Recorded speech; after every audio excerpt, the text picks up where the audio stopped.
all of a sudden, I think Bob would put it into my heart, my head, is to do a tribute to Jerry Edwards. The songs some of them that we sang together, ones that I knew he loved. And I just want to mention that, of course, Jerry and Shirla, and this is a salute to her as well, they had the passion and the heart to really want to have a community center in Myrtle Beach, a Baba Center. And it was after Katrina, and they realized that we really needed more of a community here, helping each other, and they went down. And I was on that trip as well. So we went to New Orleans, and but they were just passionate because people were in such trouble there, in New Orleans, and wanted to have at least some type of a community here that we to help each other out and have this connection. So anyway, so I have a few songs here that, as I said, Jerry and I and other people performed with him. And the first one is Jerry and Shirla's. It was Jerry and the Jurettes.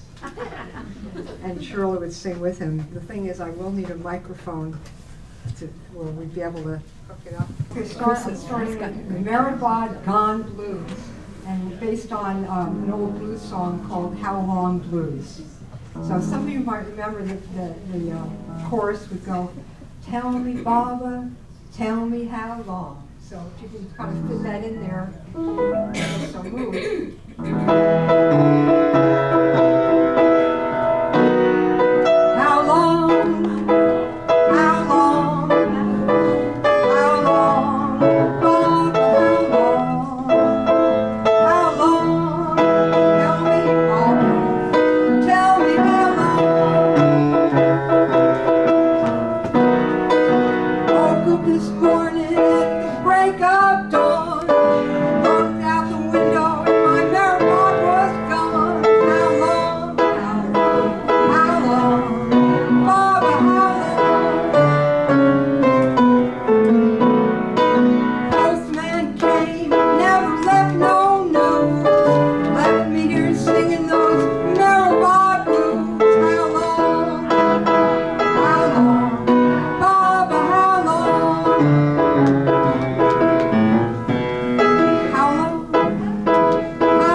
Can you hear me okay? Yeah. I learned so many things from Jerry about this blues music. So much, and he was so patient with me about a lot of things. It's really wonderful. He and Cheryl are just wonderful folks. Okay, so this is a song that he really loved to sing with me. This is one of my songs. He sang it on my CD, Dance for Joy, and played guitar with me also, called Myrtle Beach Rag. So we go from Maribod back here to Myrtle Beach.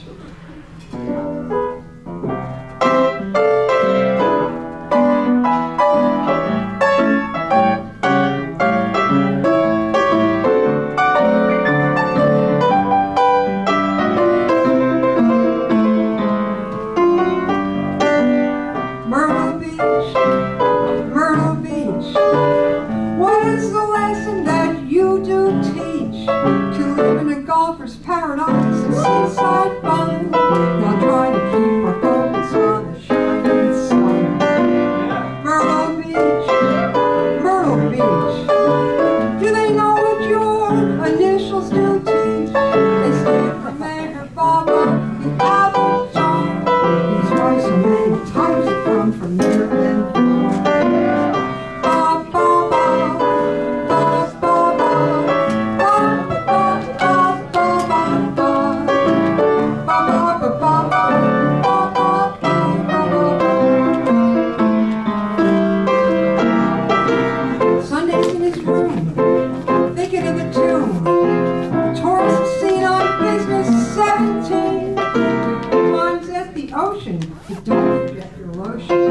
Center Pavilion walks, lagoon cabin talks, and you know her.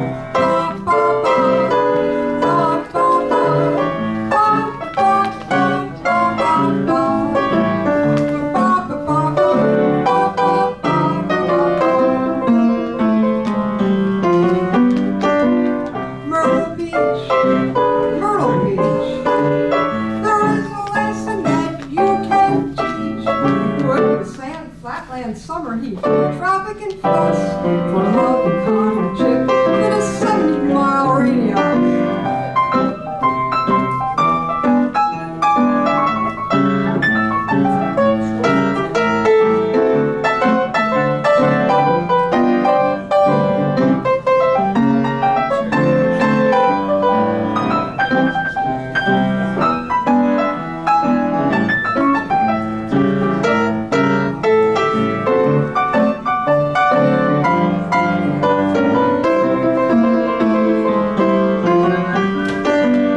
Myrtle Beach, Myrtle Beach.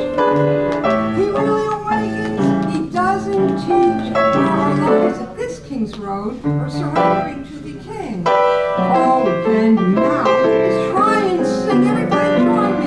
Ba ba ba, ba ba ba, ba ba ba ba ba ba, ba ba ba ba ba, ba ba ba ba.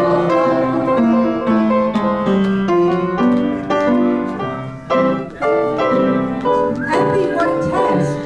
Well, life ain't perfect anywhere, I guess. I love you, MB. What a place to be. Myrtle Beach.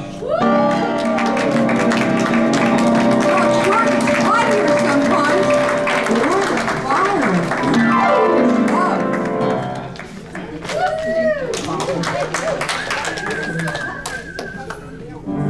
Okay, when oldie but goodie, Jerry liked to sing some of these old-time songs. This is by James V. Monaco and Joseph McCarthy, and it's written in 1913, You Made Me Love You. So Jerry and I kind of collaborated on different words for the song.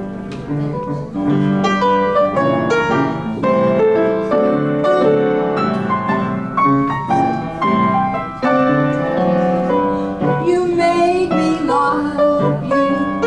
I didn't want to do it. I didn't want to do it. You made me love you. And all the time you knew it. I guess you always knew it. You make me happy, Baba. You make me glad. And through all the times, dear, when the world makes me feel so sad, you made me pine for. I didn't want to tell you, I didn't want to tell you. I have a love that's true, yes I do, did I do, you know I do. Baba, Baba, Baba, you're what I cried for. You know you got the kind of love that I die for. You know you made me love you.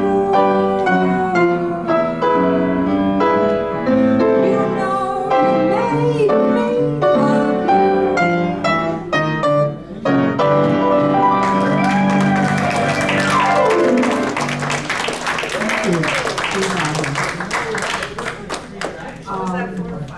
I didn't count. Oh, one more? That was for one more.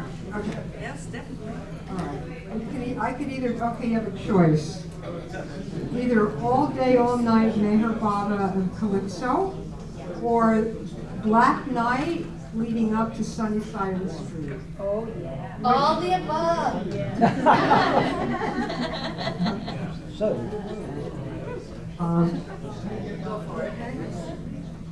All right, here's Jerry loves to do calypsos, so this is called, and he to the tune of Marianne. This is All Day, All Night, Meher Baba.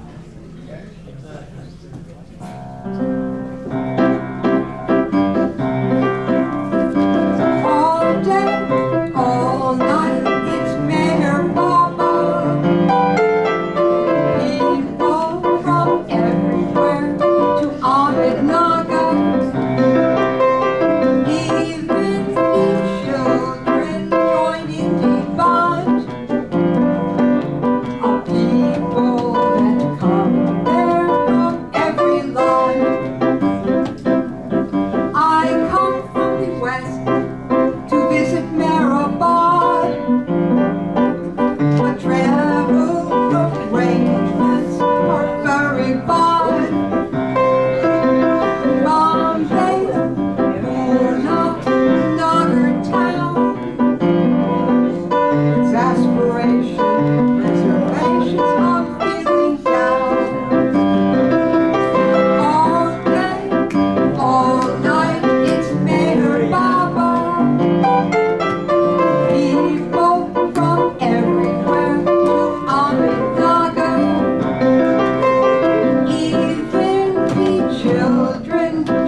John? At least That last one, Jerry Rose. Okay. she'll be the icing with the cake we're Charlie gonna and I go have. way back. Yes, which probably We first met in 1969 when I was in a VW bus with Charlie. And he was coming to the center for the first time. And at that point, my hair was a little bit longer. But Charlie's hair, was it down to your waist? How long was your hair? Down to my feet. He said down to his feet, but not quite there. So then another memory I have of Charlie is when we were building a Circle of Friends like building in Atlanta. We had a Mayor Baba place that we had rented in a place called Little Five Points, if you know Atlanta. But this was an old decrepit building within a even larger, more decrepit shopping center kind of space. And I remember going in one day to help like hold a bucket. And there was Charlie down in the middle of the floor of this building. I mean, it was so bad they had to rip up the entire flooring. And there was like the sub-basement. And there was Charlie just working his heart out to make this little Baba Center a home, which he did do wonderfully. And so the last memory isn't even mine, Charlie, but Mary says, well, remind Charlie about all the Kingfisher beers that we had in India. So this is Charlie, and he's going to bring you up to his more current life, which you will find fascinating. So, Charlie Garden.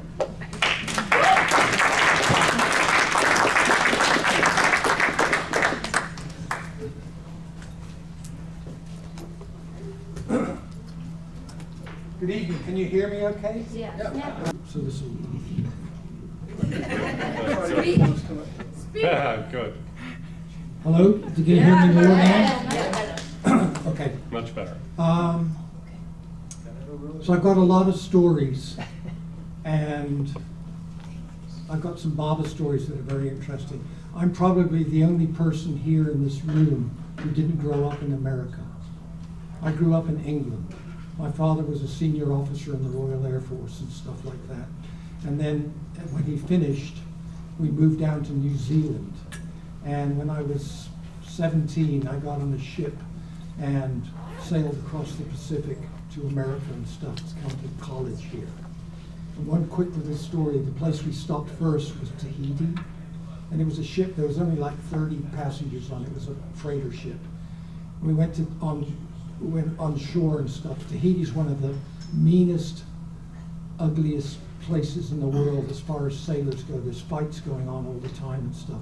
It was great when you're 17 to be there. You get under tables and bars and stuff. Anyway, this family got on board, and the father was French, and the mother was Polynesian, and they had two daughters who were 16 and 17 who were gorgeous. And they spoke fluent English too. So this friend and I, we wanted to hang out with these girls all the time, and they had a grandmother who was in her 80s. She was born in, let me see, 1890s and stuff like that. And she didn't speak any English, and she hated us. And she would scream at us and stuff like that because we were hanging out with her daughters, her granddaughters. And we were up on the top deck one night, and the daughter said, "There's something we need to tell you about our grandmother." Yeah, what's that? I said, "She's actually a princess from the Marquesa Islands, which are north of Tahiti. And as a little girl, she was born around 1895 or something like that. And up until about the age of 1920 or something like that, she remembers the warriors getting in their canoes and going off and raiding other islands. And they would bring back stuff they had stolen and everything, but they'd also bring back prisoners. And they would fatten them up and eat them. So I'm probably the only person here at this meeting who sat at a table and eaten with a cannibal." Anyway, okay.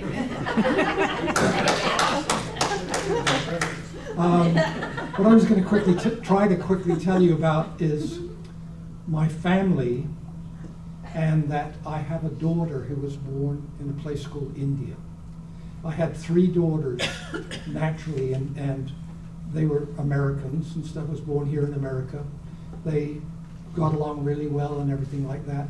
And I was over in India, and I decided, well, we've got enough kids and stuff, so I had a vasectomy. Right? Someone's laughing. Stop that laughing. Anyway, while I was over in India, I heard Baba say, "You've got another daughter." And I said, "Baba, I don't have another daughter. I can't have another daughter." He says, "There's another daughter out there." So I came back to America and I told my wife and stuff, and she said, "Maybe we're supposed to adopt somebody." So I said, "Yeah, okay." And all the daughters were kind of like, "Yeah, we're into this." So we got on the phone and we tried to get adoption agencies, and no one would have anything to do with us because we weren't born again Christians. And we finally found a place out in California that would listen to us. And we said, "Do you have any, we're thinking about India, do you have any adoptions from India?" And the woman said, "This is really weird. We only deal with one adoption agency or one orphanage in the whole of India. And our person who's in charge of it just came back from India 3 days ago. You want to talk to her?" So they put her on the phone and we start talking, and all the kids are gathered around the phone. We said, where's this adoption agency? And the woman said, "Oh, the orphanage." Said, "Oh, it's in a place you've never heard of and stuff. We only deal with one orphanage in the whole of India." We're going, "Oh shit, we got to go to Calcutta or something like that." She said, "No, it's south of there. It's in a town called Pune." We're going, and we said, "Oh yeah, we know Pune." And she goes, "Why do you know Pune?" And we said, "Well, we've gone through it. We actually go to a place, 100 miles or so north of there called Ahmednagar. We don't go to Pune." And she thought that we were involved in that agency that, what's it called? Something. Rajneesh. Yeah. And anyway, we said, no, we're not involved in that. And we said, "Do you have any, young girls for adoption?" And she said, "That's really weird because I just got back and there's 3 one-year-old girls. They're just 12 months old, and they've been released for adoption and stuff. Do you want to hear about them?" And we said, "Yeah." I said, "Well, actually, one of them probably won't get adopted because she's HIV positive, and so she's going to die." And we're kind of like, wow. And anyway, we talked with her for a while, and then we got back on the phone with her a couple of days later, and we said, "The one who's HIV positive, are they testing her?" And she said, "Well, she's been tested." She said her mother was a 16-year-old prostitute who lived on the streets, who was pregnant with her and died of AIDS, one of Mother Teresa's home shrine-wed mothers. And we said, "Well, we'd like to find out about her, how her HIV thing is." Anyway, we found out that her HIV count was actually going down, down, down. She didn't actually have the virus, she just had the antibodies. Mm-hmm. And we figured, because Trudy's a registered nurse and she understood that. So we said we'd be interested in maybe this one. And so we went through and we were able to adopt her. And so we went and got her when she was a year and a half old. And we took our 13-year-old daughter with us. And we went there and there was like 50 kids or 40 kids in this huge big hallway. And they had dressed her up. The other kids were in their diapers and stuff like that. And they dressed her up. And she wouldn't come near us. She'd never seen white people before. And so Trudy went and sat down over here on this wall, and I sat down over there, and Amy went and sat down the other end. And all the other kids would come up and jump in our laps and throw balls with us and stuff. And she just stayed there kind of like, "I'm not going near these people." And she walked a little closer to Trudy, and Trudy had a Baba button on. And she went over and looked at it, and she ran over and grabbed the Baba button. And then she came over to look at me, and she grabbed my Baba button, and she went to Amy, and we all had Baba. She recognized Baba. She was only a year and a half old. So anyway, then we got her. We took her down to Bombay and got her a visa and stuff on her passport. She had an Indian passport already. And we still had a week and a half before we were to get on the plane, so we took her to Mehrabad. We get there around lunchtime, parked at the bottom of the hill. We're going to go up to the Samadhi. Well, she's a year and a half old. She can't climb that hill. So our daughter picked her up and carried her up the hill, and we're all laughing and stuff. She didn't know where she's going. She didn't speak any English or anything like that.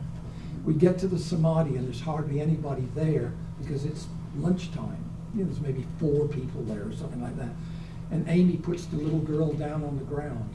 She immediately ran as fast as she could to the door of the Samadhi. And we're running after her going, what the hell, what's going on? She got to the door of the Samadhi. She walked over the threshold. She walked to the foot of Baba's tomb, got down on her knees and bowed down. We're going, oh shit, she's been here before, but not in this lifetime. Anyway, she was fitting in really well and everything like that. And we then got her on the plane and stuff, and we came back to America and stuff, and we were raising her. And it was sort of interesting that we had an idea of who maybe she was in her past lifetime. And it was a friend of mine who was a Baba lover, a guy called Peter Sewell, who was one of the dancers. And Peter, I'd run into Peter every now and again. It was weird. He'd come up, if I was here at the center, he'd come up and sit with me, and I don't know this guy. And Peter said, did I ever tell you the time we went to India in 1962 for the East-West Gathering? And I went, no. I said, yeah, we went, and because we were the dancers and stuff, we had Margaret with us. We got a special time with Baba. There was thousands of people at this gathering and stuff like that, the East-West Gathering in '62. And it was just the dancers and stuff. And Baba said, does anyone have any questions? And I put up my hand and said, yes, Baba. Baba said, what is it? I said, I'm sick and tired of being born in America. I want to be born in India in my next lifetime. And Baba went, no, you still got so much American karma still to work out. He said, I'm tired of America. I want to be born near you in India. He says, no, you've got all this American karma. Baba, come on, you're God. You can do anything. And finally Baba said, enough. I promise you in your next lifetime you will be born in India. And then in 1990, Peter died of AIDS. In 1991, our daughter was born in India, HIV positive. But she didn't have the virus, but she was HIV positive. And anyway, we went back and we would go to the Southeast Gathering, and she'd be maybe 6 years old, and the dancers would be the guests. They'd come down. It wasn't Peter because he was already dead. And they would, at lunchtime, they would be eating in the place where we, the restaurant area.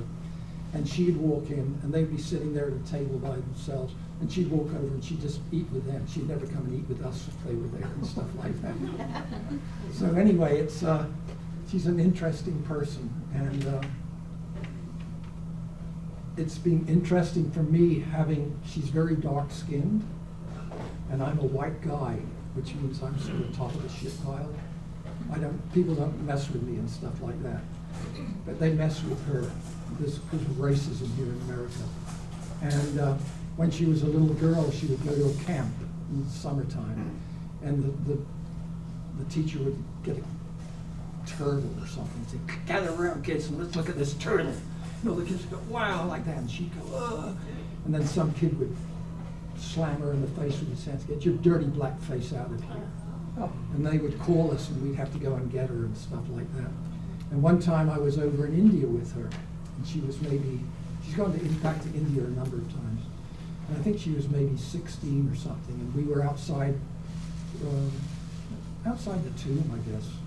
And this family started coming, an Indian family started walking towards us. And they had kind of grins on their faces, kind of. And they got up close and they said, excuse me, sir, this is your daughter? And I went, yeah. And they went, oh, very good, sir. You know, she's from South India, huh? And I went, no, she's from Maharashtra. And they went, oh. Because if she was that dark and she was from Maharashtra, she was an untouchable. That's never happened to me. So it's been a real thing that I've had to stand up for her and everything like that. And I actually am grateful to Baba that I've had those experiences, because otherwise I'd just be a total dumbass. Not that I'm still not a total dumbass, but. So anyway, she's 2 weeks' time, she's turning 30. And she works for, what's the name of the restaurant in Asheville? Chai Pani, yeah, she worked at Chai Pani in Atlanta and stuff like that. Pratima. Yeah, her name is Pratima. Says in Georgia it's pronounced Pratima. So anyway, that's all I've got to say, so. Thank you. Yeah, thank you.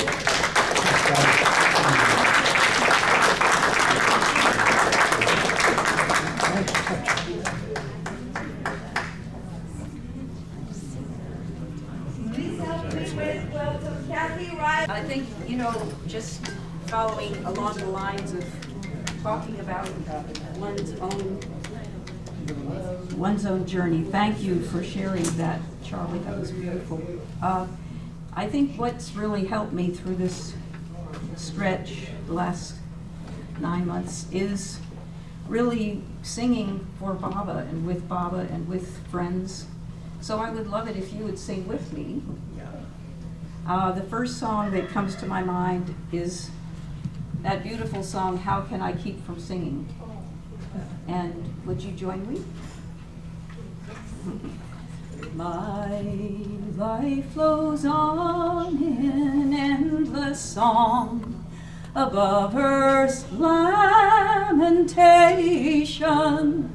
I hear the real, though far off hymn that hails the new creation.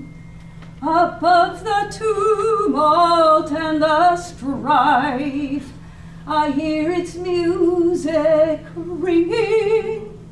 It sounds an echo in my soul.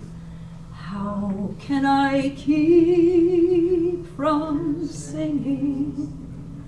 What though the darkness round me close?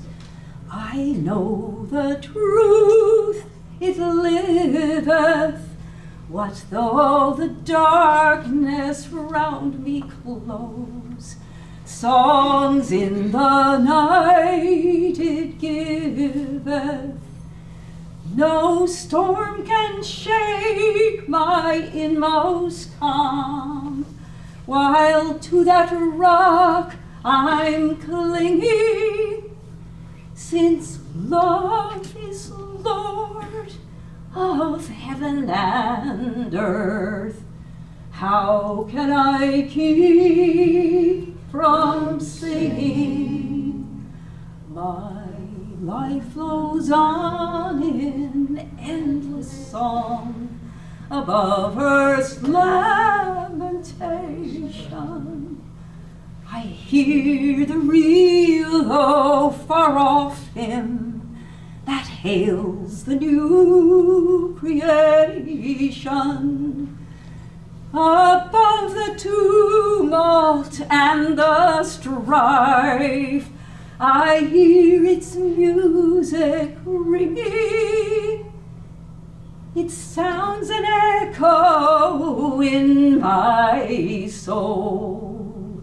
How can I keep from singing?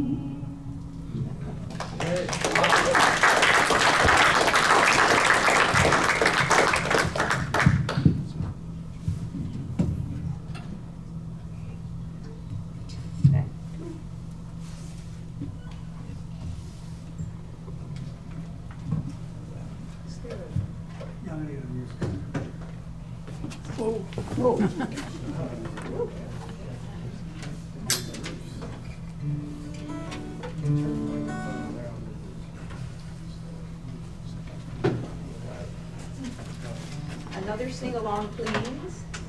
Do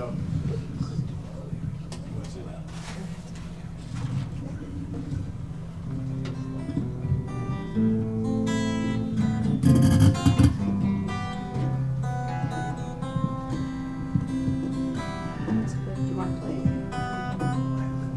Okay. There may be a pot or a pan back there. Please join me.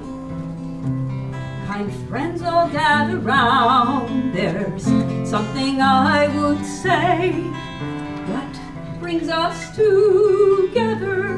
Here has blessed us all today. Love has made a circle that holds us all inside, where strangers are as family and loneliness can't hide. So give yourself to love, if love is what you're after. Open up your hearts to the tears and laughter, and give yourself to love. Give yourself to love. Walk these mountains in the rain, learn to love the wind. I've been up before the sunrise to watch this day begin.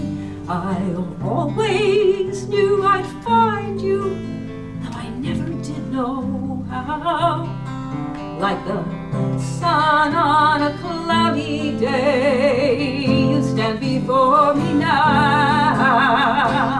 So give yourself to love, if love is what you're after.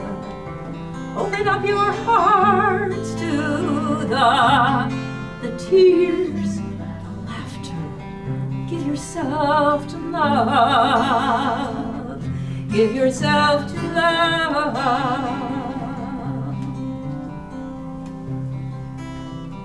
Love is born in fire. It's planted like a seed. Love can't give you everything, but it'll give you what you need. Love comes when you're ready. It comes when you're afraid to be your greatest teacher, the best friend you have made. So give yourself to love, if love is what you're after. Open up your hearts to the tears of laughter, and give yourself to love. Give yourself to love. Give yourself to love. Give yourself to love.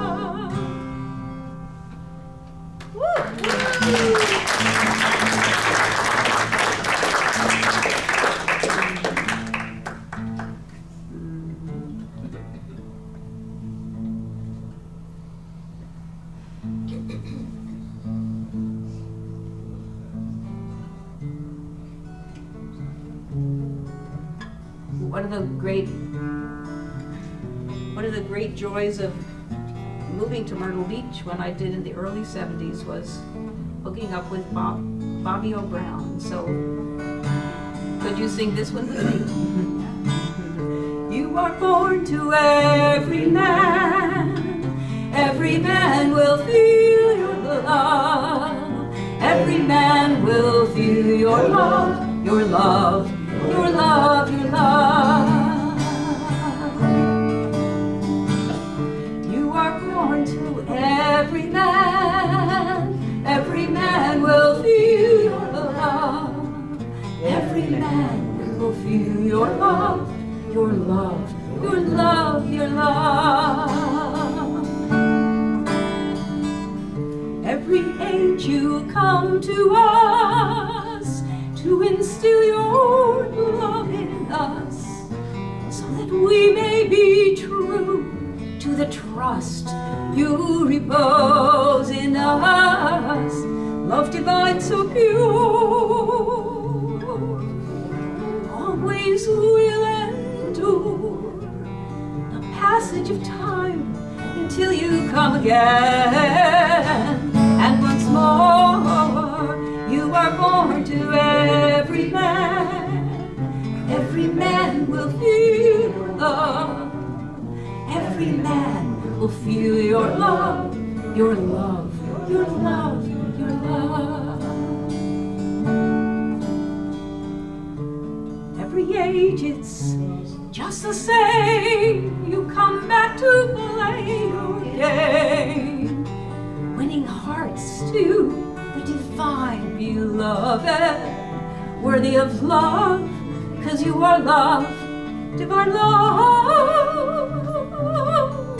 All the stars above could never shine as bright as your smile. Yet once in a while, you are born to every man. Every man will feel your love. Every man will feel your love, your love, your love, your love, your love, your love, your love, your love, your love, your love.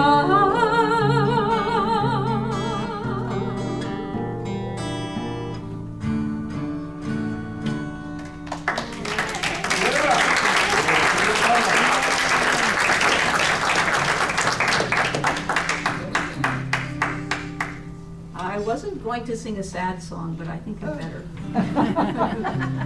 Because I guess if anybody, anyway, I just thought I'd sing one of the first songs I ever wrote.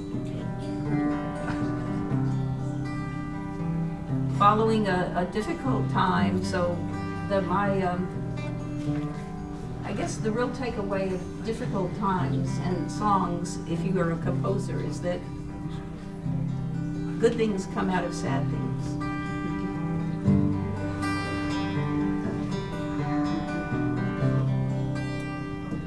When the day is here, the sand is so dry, you can't even hear a single bird's cry in this desert of love.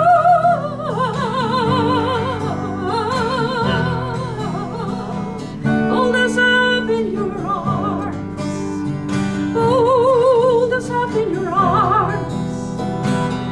Hold us up in your arms, dear. Hold us up in your arms. Hold us up in your arms. Hold us up in your arms, dear.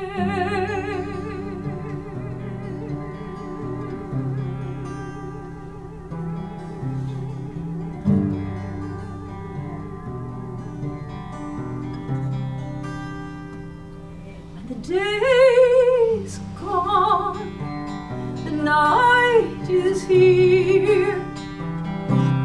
Loneliness and dark fill us with fear. Wrap us up in your love, in your love. Hold us up in your arms. Hold us up in your arms. Hold us up in your arms, dear. Hold us up in your arms. Hold us up in your arms. Hold us up in your arms,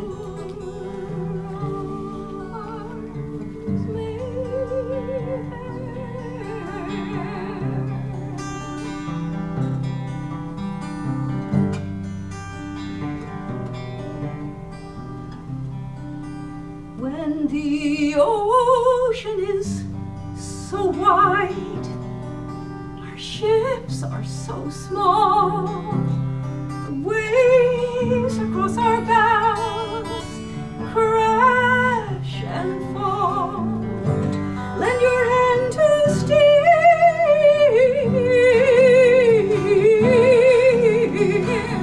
Hold us up in your arms. Hold us up in your arms. Hold us up in your arms.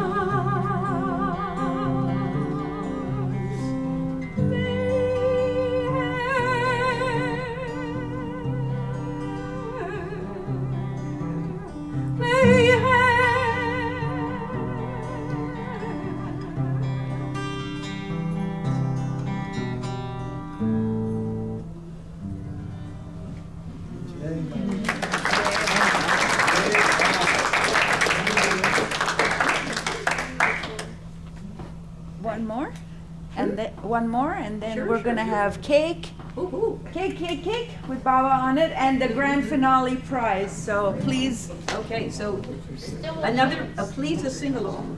So December 6th just happens to have been Elizabeth Patterson's day of passing.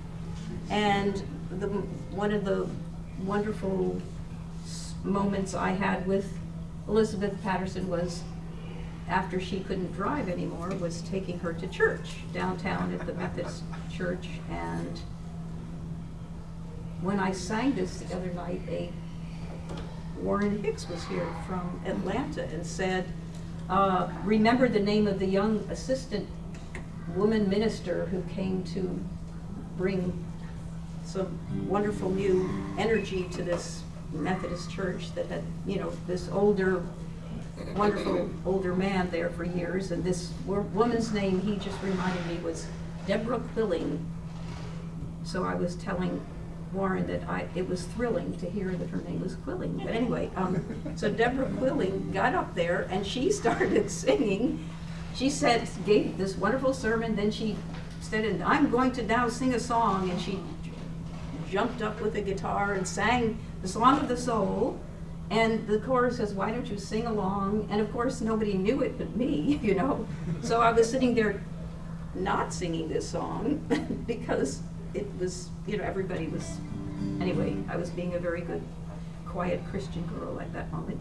And Elizabeth noticed that I was humming along on the way home as I was driving home. She said, would you sing me that song? So she, after that, she loved the song and would ask me to sing it now and then. So I'm sure you can sing it with me as you hopefully know it too. Love of my, let's see. Open mine eyes that I might see visions of truth thou hast for me. Open thine eyes, illumine me, Spirit divine. Love of my life, I am sighing, I am not crying, I am dancing, dancing along. In the madness there is no sadness, only the song of the soul. Let's sing this song. Why don't you sing along? And we can sing for a long, long time. Why don't you sing this song? Why don't you sing along? And we can sing for a long, long time. What do you do for a living? Are you forgiving, giving shelter? Follow your heart, love will find you, the truth will unbind you, and sing out the song of the soul. Let's sing this song. Why don't you sing along? And we can sing for a long, long time. Why don't you sing this song? Why don't you sing along? And we can sing for a long, long time.